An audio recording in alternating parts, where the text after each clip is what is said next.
What's going on, everyone? So Rob Pelinka did his part. He put together a absolute talent of a roster and a roster that has the potential to be an absolute juggernaut in this upcoming season. They're the deepest roster in the entire league. They got great size, great versatility, great everything. Added some 3-point shooting. I actually think the Lakers are going to be pretty good from three. I don't think they're going to be like top five or anything like that, but I do think that they will be in like middle of the pack, which is a big far cry from last season, in which they were like 26th in the league, if I'm not mistaken, off the top of my head, which that is a huge jump. But you look at this roster and it's like, wait, okay, you have D'Lo and Reeves who are in the 40%. Torian Prince promised he'd be in 40%. Even if he's not there, he's 38, 39%. You have Max Christie who shot like 42%, a small sample size, but can he even shoot 38%, right? That would be great.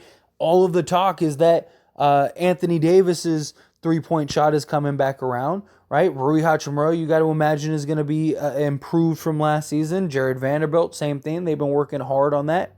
Max Christie, you have Cam Reddish. You have so many options of just guys that could be very solid from three. Again, not saying anybody's going to be like super crazy elite, but I do think that they'll be better from three. So Rob did his part. Give him GM of the year. He was ridiculous. I don't think he'll get it. It'll probably be like the Phoenix Suns or something like that, or the Milwaukee Bucks because they went and got Damian Lillard.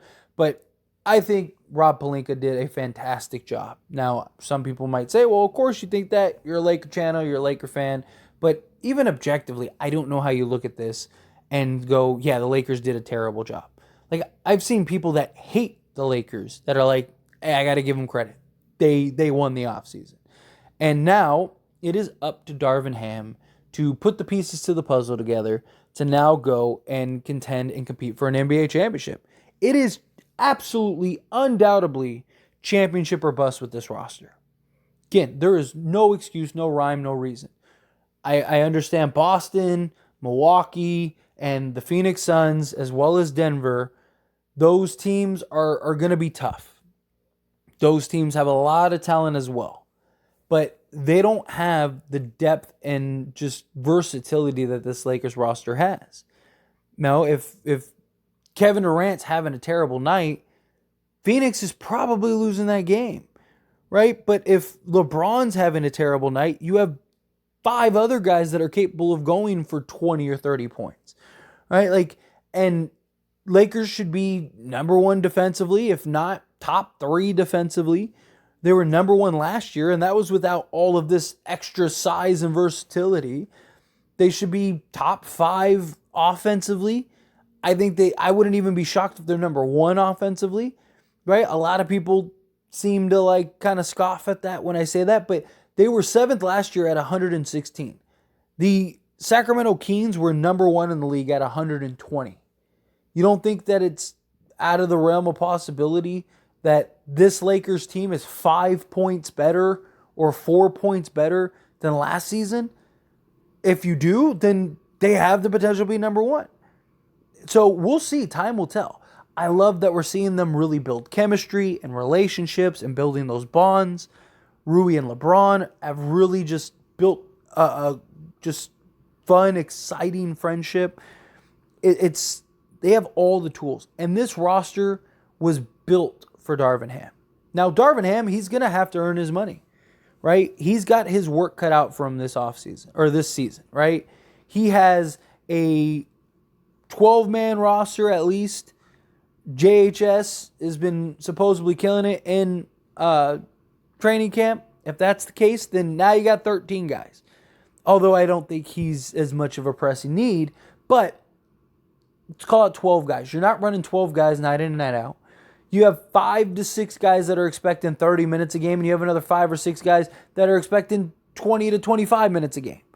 And yes, during media day, everybody said all the right things. The goal's the NBA championship, whatever they need me, blah, blah, blah. It's one thing to say that. It's another thing to actually buy in, commit.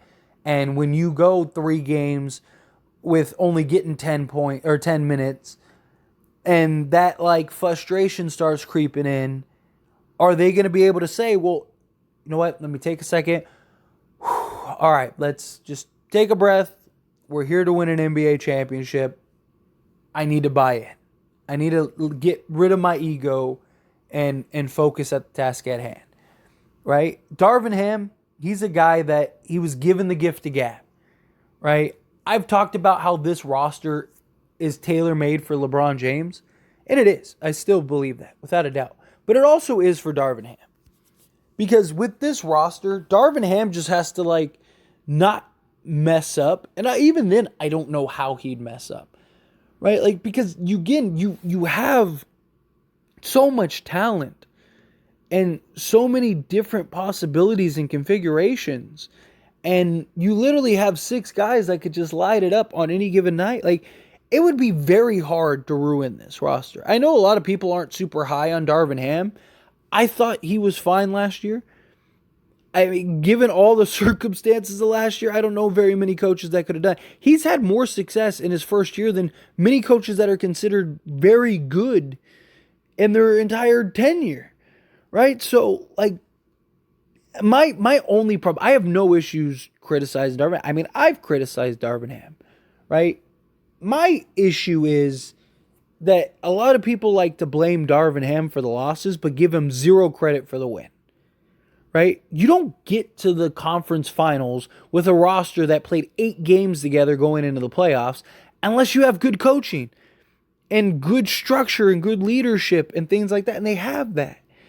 Darvin Ham has, like I mentioned earlier, the gift of gab, but he also has this ability to just get people to run through a wall for him, right? You listen to him talk, and it's I believe I could be Michael Jordan with Darvin Ham, right? And it's utterly ridiculous, but he just has you believe it.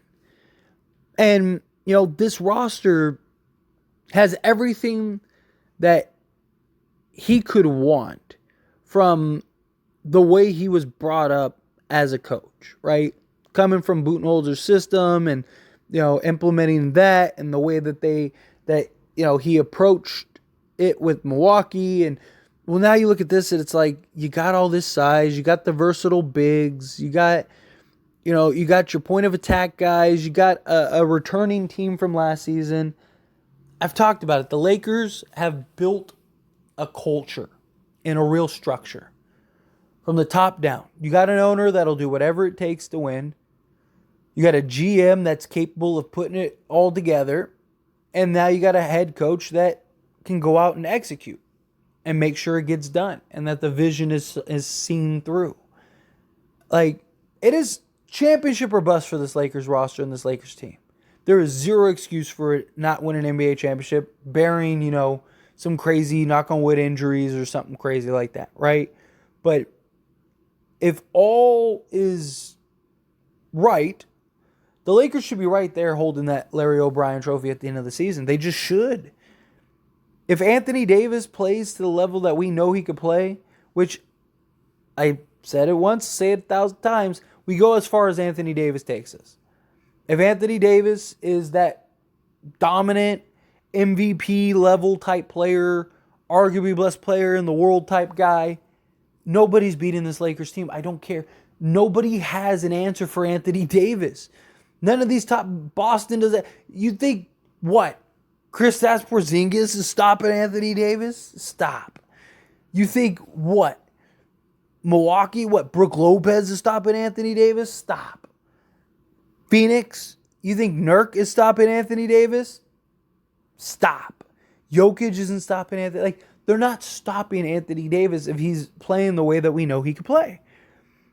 Right? So, all of the pieces to the puzzle are there. It's now just putting each piece individually into its slot and completing the puzzle. And that's what Darvin Ham has to do. He's got to put this all together now. There's going to be some good moments. There's going to be some great moments. There's going to be some terrible moments, right? There's going to be a lot of mix and match and some trial and error and stuff, and that's fine. You want that over the course of a season, right? You want to get a little weird and throw out different lineups and test different things and see, okay, does this work? Does that work? Okay, that didn't really work too well. Okay, right? And Darvin Ham is gonna have to earn his paycheck. He's gonna have to manage egos. He's gonna have to keep everybody in order and bought in and focused on the task at hand. And I don't envy Darvin Ham. I don't. Like, this is gonna be another tough season because the Lakers have 12 guys that you can make an argument for should all start.